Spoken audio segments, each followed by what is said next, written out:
name is Mark Crothall. I'm the Chief Executive of the Scottish Tourism Alliance. So, and thank you all very much for taking part in today's webinar titled "Taking Charge of Your Utility Strategy."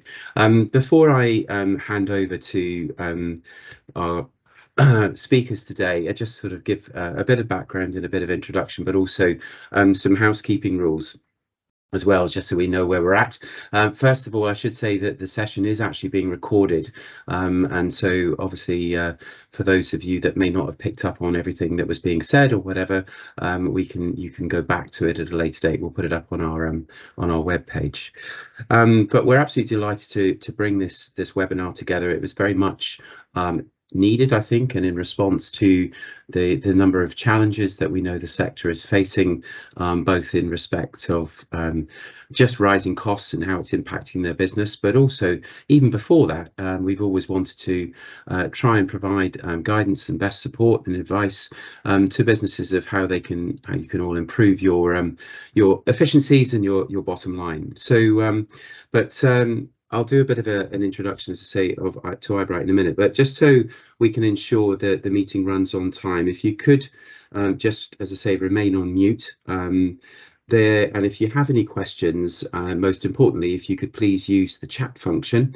If you go into chat, you can put the questions in the chat, and what we'll do is make sure at the end of the presentation, we'll do a bit of a moderated session around the questions, and so Chris and Tim can answer as best they can. And if we don't get through all the questions, of course, on the call today within the time frame, those questions will be passed over to Chris and Tim as well, and they can respond to you direct. I'm hoping they will have all the answers, and we will manage to get there. But as I say, the event's being recorded. Shona's going to put the sort of summary of my introduction into the chat as well, with the links to eyebright as well, and of course to the Scottish Tourism Alliance. A bit about eyebright Utilities, if you haven't done your background already. First and foremost, they've been a much valued patron of the Scottish Tourism Alliance since 2017, and we're very grateful for their support and what they do and what they provide. They're a leading utilities management company based in Glasgow, been going since 2009, and their mission is really to change the way that businesses manage their utilities. And we're not just talking about energy here, we're talking about utilities in the much broader sense. And obviously they strive to bring sustainability and effective management strategy together to help future-proof your business whilst reducing your expenditure and the overall environmental impact. And of course, our national tourism strategy is all about, you know, working through the lens of sustainability and responsible tourism for a sustainable future. They obviously, through their relationships with ourselves and being very close to working with several of our members already in the sector who speak extremely highly of them, Fisher's Laundry, you'll see David Wynn at Elon Dolan as well, great advocates of eyebright who work with them at the moment. They've been a really strong supporter of the sector, and have got some really good insights and understanding. And then we've recently shared as well our survey results, which were compiled, which had some specific questions around businesses, around the business utility management and where some of the challenges are. And I know Chris and Tim will no doubt go into that and give their views on some of that findings as well. So a bit about our two presenters. As I've said to them, we're in the game of the fun industry, and it's always nice to know a few fun facts about who people are before they go on and do the serious stuff. Tim Partridge is the Director of Energy Markets for eyebright. He sort of describes himself as the original LinkedIn energy markets guy. So you could say the Martin Lewis of energy. Since 2010, he's an ex-trader, business analyst and a media commentator. He's worked right across the spectrum of the industry with the large operators and as well. Interesting fact, Tim said, you know, a couple of minutes ago when we were chatting, one of the biggest spikes we've seen in the energy market is in the just before the final of Bake Off, when people were all rushing to put the kettle on. And a more recent fact is that he was turned away at Nine Wells Hospital, being told that his wife was not yet due to go into labour, and on his way back to their home ended up delivering his third child. He's a good guy, and I know he'll be very he'll give you lots of really good insight and information as well. And then to Chris Quinn, who also I've recently found out has got another name, Dyson, because he is the office hoover. He eats everything apparently non-stop. Chris has been in the utility sector for 23 years. Started out straight from high school and mainly in the water sector. So he's not wet behind the ears, and he goes with the flow. So anyway, enough from me. We're here to talk about your strategies and hear what you can take away from this sector.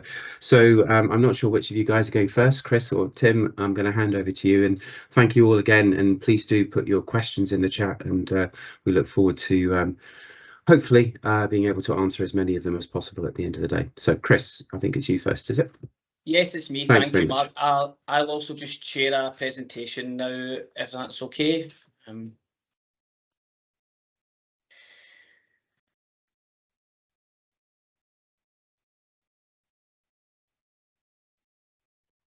I'm assuming you can just get some clarification. You can see that slide, okay? Yeah. All good, Chris. Thanks. Yeah. Excellent. Thanks very much. And listen, thanks very much for the introduction, Mark, and also thanks very much for stealing my thunder on first couple of slides as well. If you don't mind, I'll just go over those same points again. Listen, thanks very much for everyone's time today, and really I'm delighted to get the opportunity to go over the energy market as we see it here at eyebright, but also to give an overview of what we do as a business to support our customers and how we might be able to support the members of the STA as well. I'll go on to our first slide, which is an introduction slide. So again, Mark covered a lot of this off actually, but I'll just cover it again if that's okay. And we are a leading energy utility management organisation based in Glasgow. We've been in business since 2009, so for over 14 years we've been specialising in all aspects of gas, electricity and water procurement, as well as consumption and charges optimisation. We're a software-led business that aims to give our customers access to information in a unique and innovative way through our in-house built customer portal and customer management system. We're a as Mark said, we're a long-standing member of the Scottish Tourism Alliance, supporting businesses across the hospitality sector and beyond. And as Mark also touched on, we recently saw the results of the energy survey that was carried out by STA back in February that highlighted to us, as a fellow STA member with particular experience in this arena, areas that we could support our customers on and add some real value. So first of all, to give an overview of the energy market as we see it, sort of bit of a look back, look forward, I'm going to bring in Tim at this stage to go over that as we see it. So Tim, if I can hand over to you at this point. Thank you very much, Chris. Morning, everybody. Lovely to be here, coming to you live from Brighty Ferry. We've got a beautiful sunny day here, and yeah. So Chris, if you just move on to the next slide, please. I'll just jump straight in. But excuse me, I'm here to cover a couple of the big questions that we've had from previous chats with some of you, and that's why do we have these challenges of the huge cost increases? I know some of you would have contracted up to 400% increases in your energy spend, and those of you currently fortunate enough to have been in contract during the crisis will have been very, very happy, but now you're coming up to upcoming renewals are going to be really expensive compared to what you're used to, and you'll be understandably concerned. And we're here to kind of give some rationale to the reasoning and options. Options moving on to the next part, which is how do we better navigate and what options are available. The options are myriad and can be split between contracting, purchasing, industry understanding and energy solutions. So thanks very much, Chris. So where are we at? I'm going to go over the background to the crisis quickly. Obviously, it's been in the press a lot, but to show you have some feasible understanding of what's going on and the rationale for the incredible price hikes. Then go on to point out the risks that still remain in the market as well as opportunities. And finally, before Chris helps you take charge of your overall energy strategy, I'll be addressing some key points I saw raised in the energy survey. Again, submit any general questions in the chat at the top here, but if you have questions specific to you, your contract, your meter, your options, probably better to get in touch rather than going through the chat. And again, information on how to get in contact with us will be, those details will be at the end. Slide please, Chris. Thanks very much, guys. So just a simple graph there. That's actually of the UK gas prices for the last year. To put that in some context, back in 2018, there was a little bit cold from the beast from the east, followed by a global heat wave, and that only took prices up to around that 100 mark there back in 2018, and then they've slowly trickled up since then. The energy crisis was actually caused by a global gas shortage and global drop in renewable generation of electricity. So we needed so much more gas. And that's when, because everybody was coming out of lockdowns, all the future projects were running behind or not even started. And that was a real problem. Coupled into the fact that even before the Ukraine conflict started, prices were going up and up and up because the UK and Germany did a bit of a premature green transition. They were turning off coal, any dirty burning power stations. Germany also started turning off nuclear power plants back then as well, and we really needed that when there was a global gas shortage. And again, the Ukraine conflict culminating in the Nord Stream 2 pipeline debacle, if everybody saw that. Problems with it being commissioned, then it was sabotaged and exploded, and that's where you saw prices go to nearly 10 times the level of when, as I say, culminating from the beast from the east and then the heat wave. Supply and demand causes all the fluctuations, but you can see that's that spike. Before that point, we'd never breached 100 pounds a megawatt hour. Then a couple of months later, we were over 700.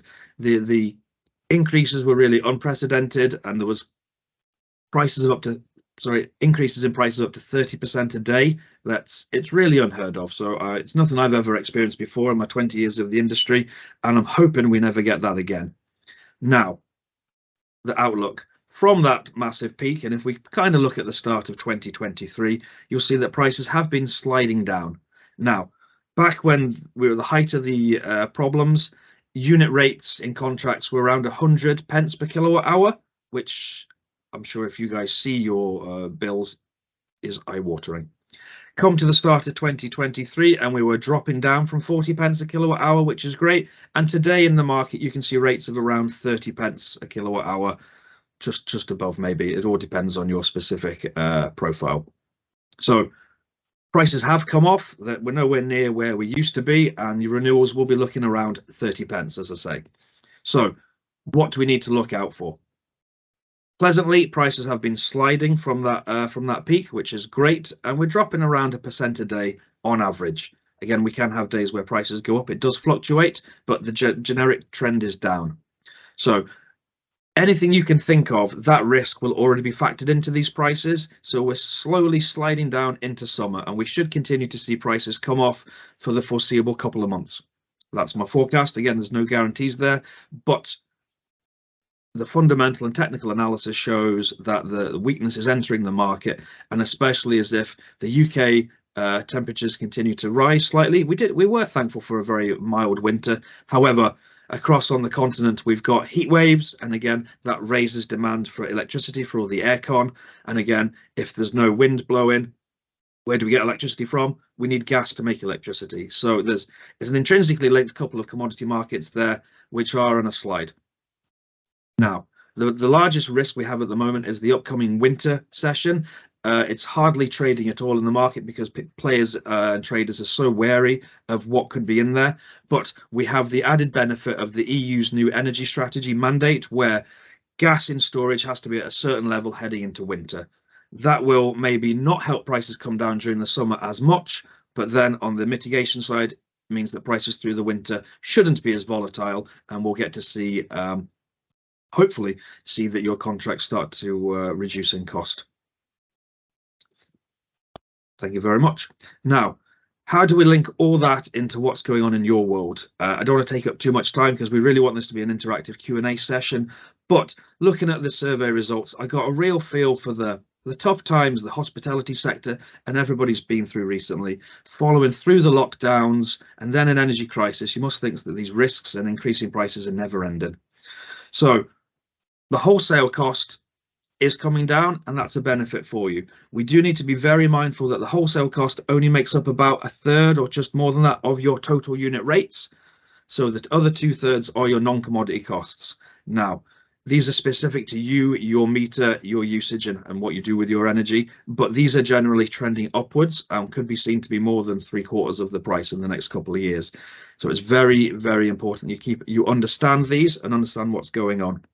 This is where understanding if you have a half-hourly meter, your capacity is at the right level for you, and other industry things that we can go into later if we need to. Could also see that during the crisis, many suppliers were only giving out 6-month contracts due to the risk, and they were unsure what prices to give people. So a lot of you would be maybe coming out of those 6-month contracts now and really unsure what's going on. What we can say is that energy markets are in a bit technical jargon here, backwardation. That's a word to take away with you. That just means that the prices in the future are cheaper than they are today. So if you are wanting some sort of budget certainty at the cheapest rate, the longer duration contracts you go for would attract a cheaper unit rate than a shorter term. Now, that doesn't get over the risk of prices could get even cheaper in the future and you'll be locked in. But again, these contracts is where we really need to understand your operational needs. It's budget certainty, low prices, flexibility, and that's where we can get together with you and have a chat and explain what would be the best outcome for you. Prior to April, an 18-month contract was actually the cheapest, and that was very, very attractive to some people. But again, the markets are always moving, so please do get in contact, and we can explain the fundamentals to you, but then also look at your current position and what's best for you in particular. Again, that was a bit of a whistle-stop tour, but just to say that the energy crisis was unprecedented and we're coming out of that now. Lots of countries across the European bloc have got their own energy strategies that take Russia out the loop, and we're seeing prices come off. The risks that remain is a cold winter and a very hot summer, which we'll be keeping an eye on. And again, soon we'll be producing daily energy reports that if you're interested in, please register your interest and we'll get those over to you. And again, of course, please get in contact with any further questions you have, either after we finish speaking or down the line. Thank you very much. Excellent, Tim. Yeah, thanks, Chris. Yeah, thanks very much, Tim. Right, Chris, you're taking that down, are you? Good. Okay. Yep. Can you, is a slide move for everyone now? Yes. I could just see a holding slide, take charge of your energy strategy. Okay. There now. Yeah, off you go. Excellent. Thanks very much, guys. So, just following on from what Tim alluded to, starting to get into, solution mode, really. So as Tim mentioned, our recommendation is that customers should get themselves into a contractual situation with the supplier in some capacity. Now, we know certainly through the pandemic and beyond, suppliers are more bullish, more selective than they have ever been in terms of the types of customers that they onboard and the customers that they contract with. And we know that this is proven particularly challenging for the hospitality sector. But we have a solution here at eyebright through an extensive panel of over 30 suppliers, ensuring that we're able to find a solution, a contractual solution for our customers, regardless of your situation. So, like I had said, we know that suppliers are being really particular about types of business, and that has been, and customers as a result of that have been finding it particularly challenging to get themselves into a contractual situation. But we're confident, like I said, based on our extensive panel of suppliers, that we would be able to find a solution for that, regardless of their situation. Reducing your energy consumption itself, of course, is the most effective way to make a real impact on your charges. And we've got a number of solutions here at eyebright to help support our customers in this area. Things like solar and other types of renewable generation is more effective and cost effective than it ever has been. And we do have solutions here for customers, both in the SME sector all the way up to your large manufacturing and I&C type businesses, solutions in that area, and some solutions across solar and renewable that, generally speaking, hasn't historically been available for customers in the sort of SME to mid-market type sectors, and we do now have a lot of solutions in that area. As mentioned before, we work with customers over and above gas and electricity as well. So when you talk about the challenges that businesses face across the board over and above gas and electricity, for example, water management is also an area that we've got extensive experience in here. And Mark mentioned that my own experience and my own background as water management for 23 years or so. So we do have a fully deregulated water market here in Scotland. So not only do we have a solution here for customers to make sure they can access the newly deregulated water market, and the opportunities that can bring to customers from a cost perspective on their water contracts. But also we have a water auditing service here that we have established as a business. And one of the statistics that our water auditors will band around is that 1 in 6 invoices that we review, that's water invoices, 1 in 6 water invoices that we review here as a business, we find the errors in.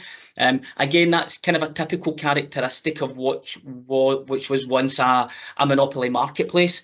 No real emphasis on customer service, charges, billing, the real emphasis on the provision of the core commodity. But now that's really flipped now, and we are seeing some real issues coming through on customers' bills. And my water team here, my water auditors have identified over £3 million of backdated refunds and savings for customers over the course of the last 5 or 6 years.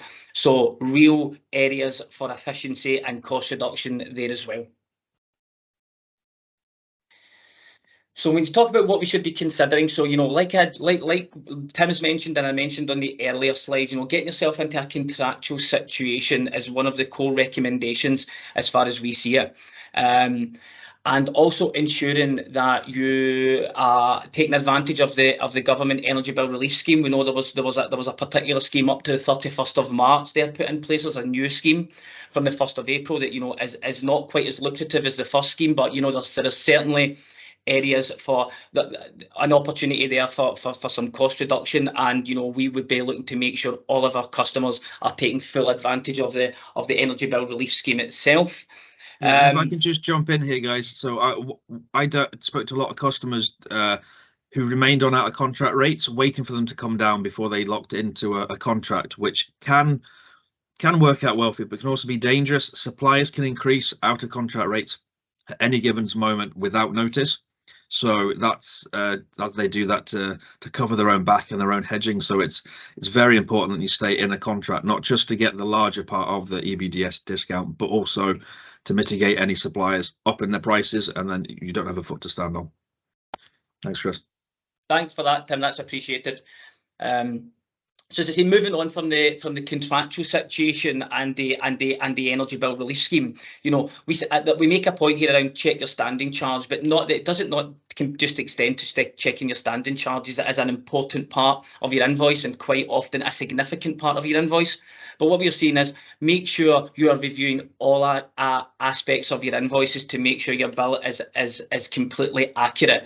And we have an independent expert organisation like yourself review that and ensure what you are being billed for is exactly what you should be paying. Explore cost savings across your gas, electricity and water services, so not just on the contractual side of things, but also from the efficiency perspective. Like I've said there, we often find issues on gas, electric, water invoices, and it's really important that you're checking those and making sure that they are optimized as much as they possibly can be. And ultimately, you can't manage what you can't measure. So the first step in our mind is to reducing consumption must be the ability to measure it in the first place. And we have many solutions here at eyebright that allow our customers to track and monitor and manage the consumption data across gas, electric and water. And from our perspective, that would really be the first port of call when looking at any areas for efficiency. And of course, renewable generation. There are many cost-effective solutions now available with some really compelling payback periods, and this could be a really effective way to make a material impact on your charges. Okay, so why eyebright? I'm hoping through Tim's contribution and my own through this presentation, we've highlighted many reasons about why you should work with an organisation like eyebright. But in summary, we understand the requirements and challenges of the hospitality sector. We have created here a one-stop shop for all gas, electricity and water requirements, and whether that be procurement related, government compliance related, all the way through to efficiency. We have a number of subject matter experts on hand here to provide advice and solutions across all of these core areas. Our in-house built customer software will give you the opportunity to access information for all of the utilities together at the touch of a button, which is a unique way in this marketplace. We don't see that very often in terms of, an organisation being able to pull all of your information across all of your core 3 utilities together onto the one platform, agile, user-friendly, and giving you the ability to view that information live online. And obviously, we would love the opportunity to speak with any of the attendees individually following this session to understand how we can best support your business across energy purchasing, across water management, and across energy solutions. And at this stage, we've kind of finished all aspects of the presentation now. So if there are any questions, we would be more than happy to start answering them at this stage.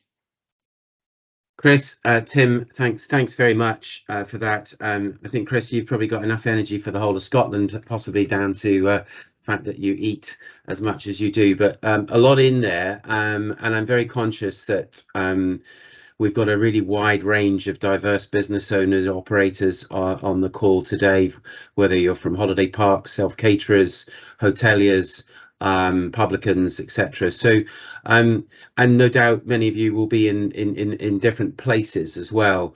So I guess just as probably, if you've got some questions, if you could put it in the chat, or if you do want to raise your hand as well, happy to sort of take a look that way. But good for the chat first, and that will let other people see what's being asked.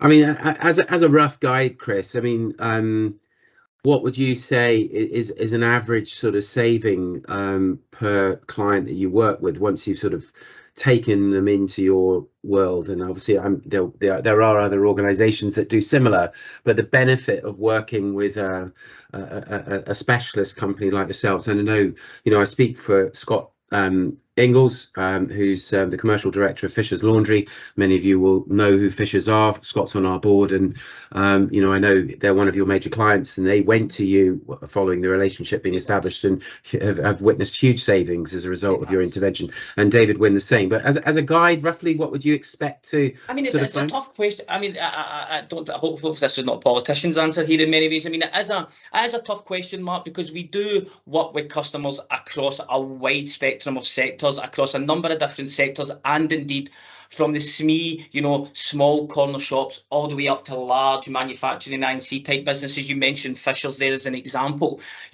Our purchasing strategy for Fisher's has for sure saved that business, in the 6 figures year on year. And when you look at from a water management perspective, I mean, the average refund that we will find for customers when we carry out our water audit, if we find a successful audit there, our average claim for that customer can be upwards of 10k, backdated refunds, and forward savings reduction of around £4,000 to £6,000 a year. So it very much depends on the type of business that you are, the type of procurement strategy that you adopt, but also on what it is that we're working with you on, Mark, because there are cost savings and opportunities to optimise things across, say for example, your energy purchasing strategy, across water management, if you look at both contractual situations and indeed water auditing and water efficiency, but also what we do for customers on the energy efficiency side as well. So hopefully that sort of answers the question, Mark, but maybe not necessarily directly.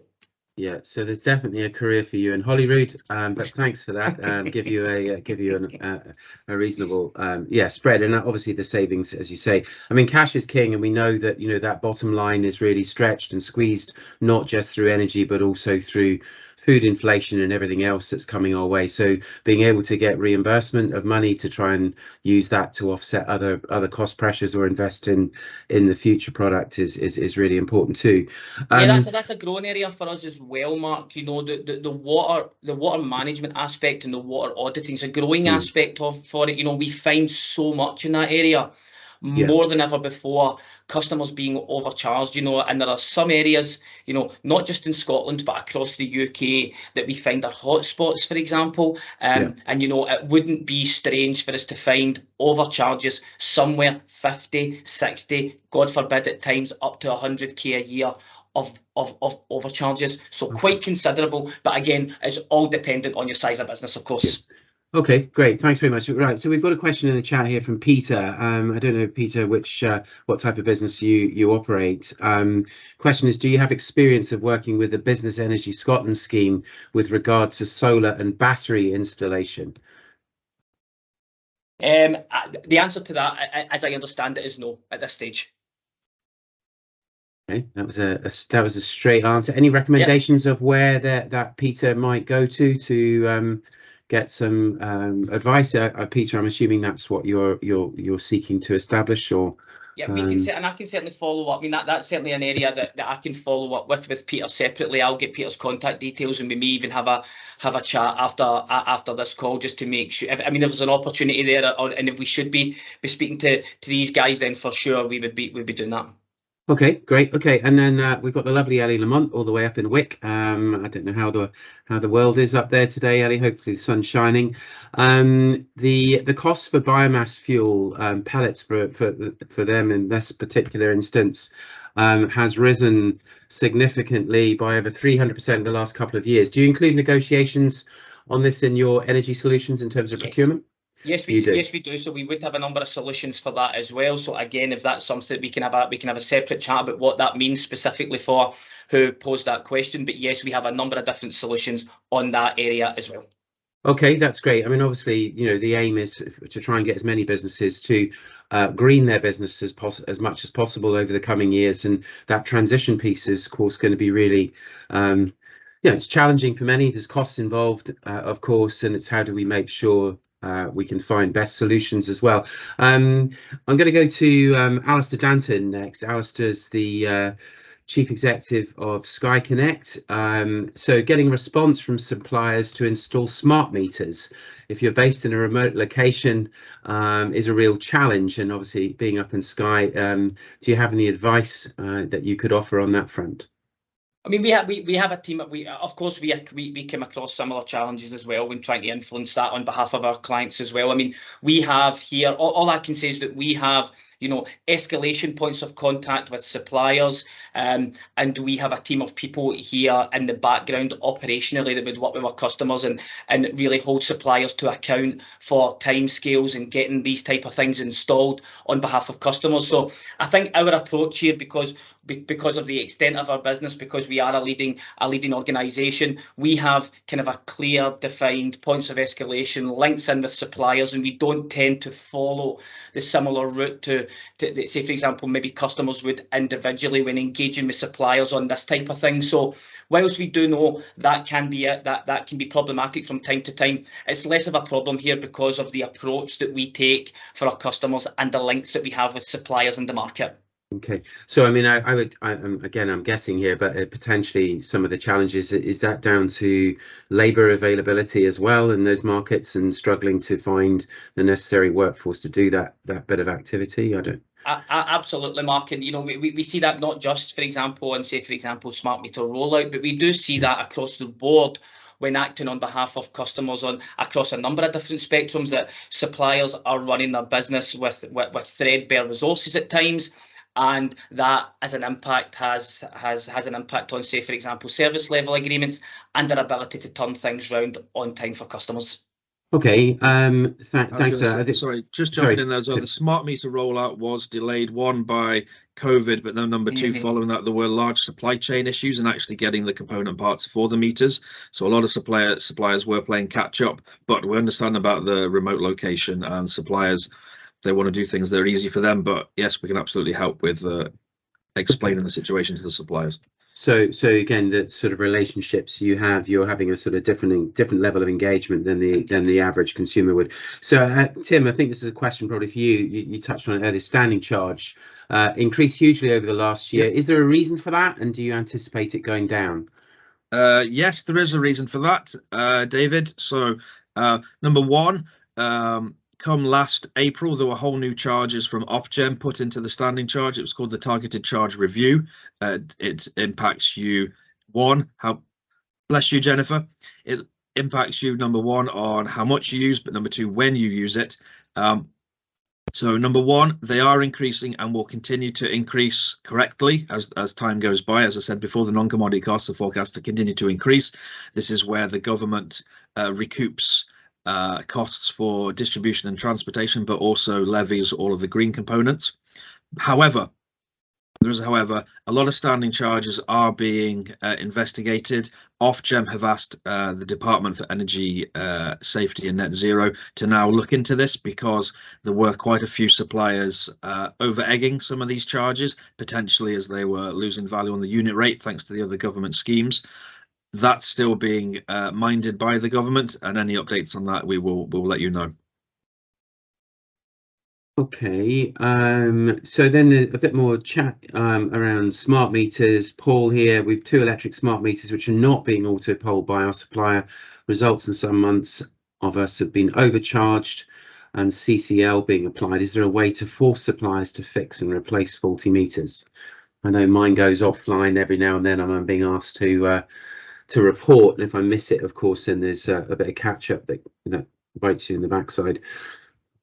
Yeah, I mean, so then you go, Tim, please. I was going to say, absolutely, Paul. Suppliers their performance is checked on their accuracy, which is at the end of the day is getting accurate bills to you, which is based on accurate readings, and the whole point of having smart meters.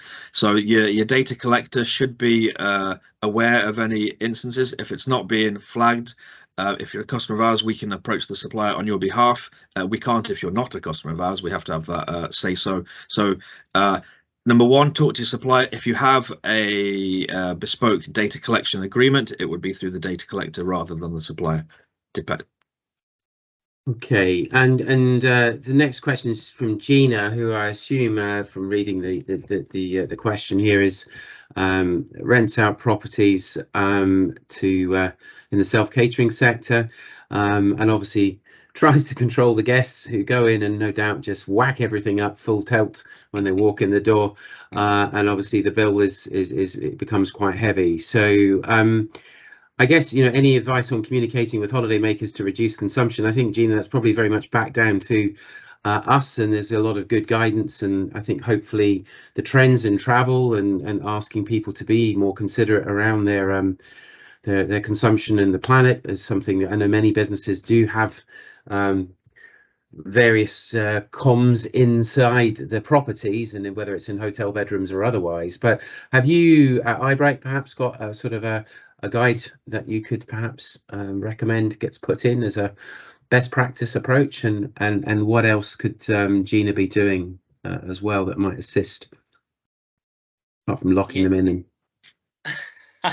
I mean, you're right. You've already touched on some of the more prominent points, Mark. I mean, a lot of that is just generally good housekeeping and kind of a business practice. And you know, we'd be more than happy to pull together some bullet points and some kind of a key advice on that type of thing. But you know, I think the reality is a lot of that is just very kind of a basic communication, and getting how important that whole you know, energy efficiency aspect of things are, you know, to your charges and to your clients. And like I said, you know, we would be more than happy to work with you to see if there's anything we could do around providing some basic advice and guidance there. But it sounds like you're already doing it as it is. Yeah, I mean, I think I'm pretty sure that my good friend Fiona Campbell at the Association of Cell Caterers will have all sorts of advice and recommendation on supporting stuff. But there are certainly materials out there that, and I know Visit Scotland also work in that area as well with their quality advisors around supporting and helping businesses. Great to see Ellie. Thank you for offering a bit of advice as well, and I guess evidence that you do get your money back. It took us a while, but to get our money back. But the smart meters ended up being charged by both the new and the old suppliers. So again, time is challenge and pressure for all of us. So we don't really want to be using all of that. So coming to Daniil, self-catering business and a fixed energy deal for electricity till August through summer months. Consumption is fairly low. Being offered an early contract renewal deal, which is quite reasonable. Should I agree a new contract now or wait until the end of summer when the contract needs to be renewed? There you go, Tim, putting you on the spot. So I'm just reading it. So I was still catching up with Ellie's. Yes, it's a very good idea. Dealing with suppliers, the best way to have any clean start and stops with them is to always provide meter readings. That kind of gives them a clear line of where you're up to in a certain property, either the end or the beginning. Daniil. So question around contracting, is it good to go? Right. Well, again, I have brought my crystal ball to the meeting just to see what's gonna how we can get on with that. But I know it's a very serious question for you. Markets are currently trending downwards, which means they continue to come off every day. There's not large drops. You're not going to save suddenly a load in 24 hours. The markets are not that volatile at the minute, which is nice. There's stability and downward movement, which is a real plus. I would personally hold off at least till June at the moment. This week and next week in May goes pretty cold, and there's a very low renewable output till the end of next week, which always makes generation and supply a bit harder to meet demand. Only after then, as time goes by, you get a clearer picture of what happens down the line. And at the moment, I would be not waiting till any time in early August. There's always problems there with heat waves in France and that warming the waters, and we have nuclear reactor problems every autumn. So I would start to be in a position to be able to make a move come June, and then but after a fortnight, if I want to get back in contact, sign up to our energy reports or just have a chat. I'll be able to give you a clearer view of what's happening down the line. But at the moment, this and next week could see slight increases day to day, but the general trend is downward. So if you can hold off operationally, I would do. Thanks for that. And just extending a bit further on that question, over and above what Tim said, we, as I'd mentioned on the slides, we have a number of solutions for an organisation in that situation, and can provide a whole raft of options on your contract renewal. So I guess that goes back to that word backwardation, which you were referring to earlier on. So if I'm, well remembered, Mark. Do you remember what it meant? Prices are going backwards while we're going forwards. Kinda. The prices in the future are a lot cheaper than they are today. So if you wanted to have a 3-year contract, you would make use of cheaper prices for the end of 2024, for example, 2024, for example. However, people are sometimes not minded to go for 3 years because they think the prices might drop in between. Again, there is no silver bullet, and the crystal ball doesn't work, trust me. But taking into account fundamental and technical analysis on the markets, as well as over 20 years of experience, you get a feel for the trends and whatnot. And at the moment, as I say, stable and slightly coming down. Great. Okay. So just again, are you sensing there might be anything else, a further extension from government on any form of scheme? Obviously, the scheme we've gone into now is certainly a lot less and less favourable to the hospitality sector in general. Is there, from what you might be hearing in your own sort of circles, is there any likelihood for that being extended for a greater period of time into the winter that's going to come around in a few months' time? Not yet. The current EBDS, which is just to be confusing, is the EBRS extension. It is a lot less. It starts April and is valid for a year. in the business energy world, we are the only benefit really is we're not hampered by the Ofgem's price cap, which is keeping our domestic prices really high. Prices are continuing to come off.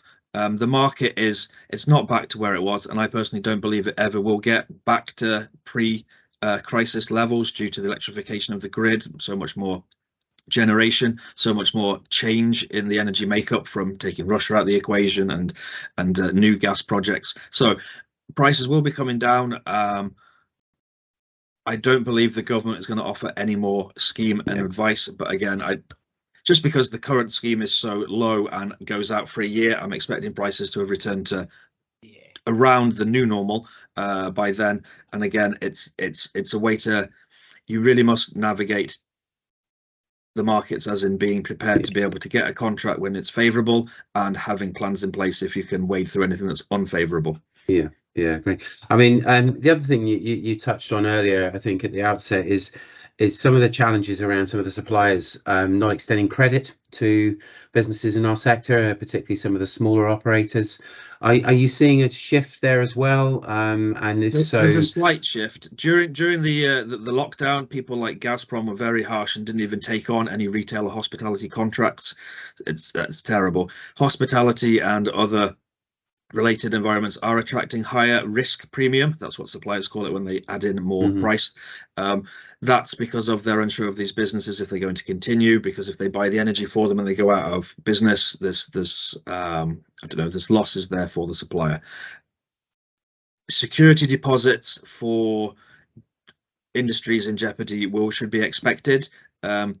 I've only been with this company, this is my second week now, but I was working previous to that. There was a chain of hotels and they had £1 million security deposit, and this is a well-known chain that you've heard of. So they're attracting them. This is just suppliers doing their own way to mitigate risk. But I would say if one supplier says you need a security deposit, that doesn't mean that all suppliers do. As Chris said in his part, we go to market. We don't deal with every supplier because there's about 250 licenses out there with many that we've never heard of. However, the big six, those that we know are robust and are unlikely to go bust and cause you problems, we deal with these guys on a daily basis, and they've all got their own risk models. Some love the hospitality sector, some would ask for risk premiums to cover their back. Again, it's not a one-stop shop, and that's why we have a range on our books that offer slightly different services here and there. And again, there'll be different answers to, do I need a security deposit? Can I get 3 years, or can it only be 1 year? This is bespoke to the supplier and their operations. Yeah, that like Tim said, just extending a bit further, that is the beauty of an organisation like ourselves, Mark, in terms of, you know, having an extensive panel of suppliers and solutions for customers, you know, in your particular sector, who have historically, over the course of the last couple of years, experienced difficulties trying to get themselves into a contractual situation in the first place. You know, we always find that as much as it can be challenging in particular sectors, the hospitality sector being one, generally speaking, we will find a solution for customers in that area. You know, it can be more challenging. You may have less options. There may be elements of restrictions or caveats, but the reality is we will find a solution for customers who want to get themselves into that situation. Okay, great, Chris, and this is one for you, as in the waterman. Gillian's got 2 self-catering properties. How much does it generally cost to install a water meter? They were advised against it, but that was nearly 10 years ago now. And what's your own experience of customers who have a water meter? Is it better or? Well, quite considerable. There's a couple of answers here. One is how much to install the meter is free, actually. So Scottish Water, via your licensed provider, will install a water meter free of charge, because the reality is Scottish Water have undertaken a number of what they call compulsory or full business metering programs through the years. You know, the reality is the Scottish Water do want as many businesses metered as possible, and they will look to do that through whatever means possible. So but back a few years ago, there was a full compulsory metering programme out there as well, where it was economically viable to install a meter. Scottish Water would install the meter, ultimately whether the business was in agreement or not. That obviously did mean that there were some businesses, because it wasn't economical, ended up without a water meter at that stage. But the reality is, if they wanted a water meter, the reality is they could probably get themselves one and get it free of charge. There is a sort of tipping point in terms of I would need to know more about your consumption versus your rateable value, for example, if you're currently on unmetered charges for water and wastewater, because there would be a tipping point where I would advise that a water meter would end up cheaper than currently be on the unmetered charges. So what I would say is that there is a tipping point on that, and I would need to know more about what your water consumption is, generally speaking, on site, and I would need to know more about what your rateable value is to understand the makeup of your unmetered charges in order to give you more context around that answer. But the reality is, yes, there is a tipping point where a water meter would be more advantageous financially. Okay, Gillian, hopefully that helps, and obviously you could follow up with Chris after. I mean, Fiona Stevenson's come in to say Scottish Water installed a meter under the pavement adjacent to the self-catering property. Turned out to require a manual reading, not advised to them on installation, but when they said they would prefer a water meter to one in the kitchen, nor was I advised that readings would only be taken 6 monthly, and to move the meter it would now cost £600. Current charges are estimated and exorbitant, and a difficult, obviously, plan. To any advice for what could be done there to try and remedy it? Relatively limited, I would say. What I would say is upwards of 95% of water meters across the UK actually are read manually. So it's not like the gas and electric smart metering situation where, you know, that statistic is almost turned on its head. Water is somewhat 20-25 years behind the gas and the electric market. So what I would say is, yeah, the majority of customers across businesses across the UK will be having manual meter reads similar to the situation you've just described yourself. You know, back to the old days of, you know, someone literally going out, lifting a manhole cover and reading the water meter. That's how majority of businesses' water meters are read across the UK. It does seem a bit unfortunate that you've not had your meter installed internally. What I would say is, again, that is an intentional move in Scotland, different in England, but certainly an intentional move in Scotland. Scottish Water do install meters external of properties as a preference for access issues, simply because of, you know, one of the reasons why, because, you know, you don't get the opportunity to get meter reads online and stuff like that. Someone literally has to come along and physically read the meter. So they would install a meter externally as a preference to make sure they can continue to get those meter readings as and when they would like it. What I would also say is, you're saying there, you want advised that meter readings be taken 6 monthly.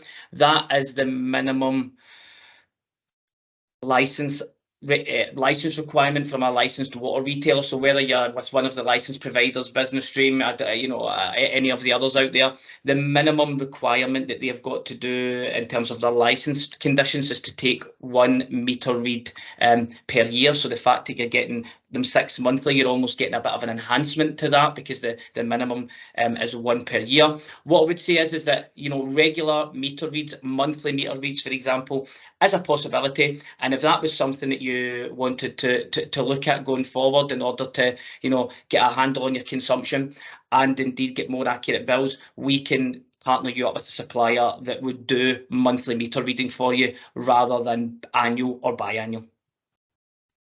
Okay, thank you, Chris. And I'm conscious if we've got quite a few holiday park operators that are on the call, I guess. Anybody else specific to the type of business that they've had? We've had a lot of questions from, I suppose, maybe more traditional self-caterers in cottages and things, but anybody in holiday parks, if you've got any questions.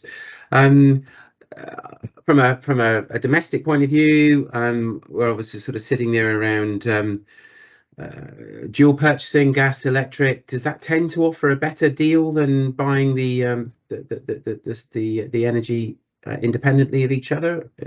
Where's that going? Yes, suppliers would lower their own margin to get more volume, to get more customers. So if you are going to market, it's best to take your gas and electric at the same time to the same supplier when you're looking to compare rates.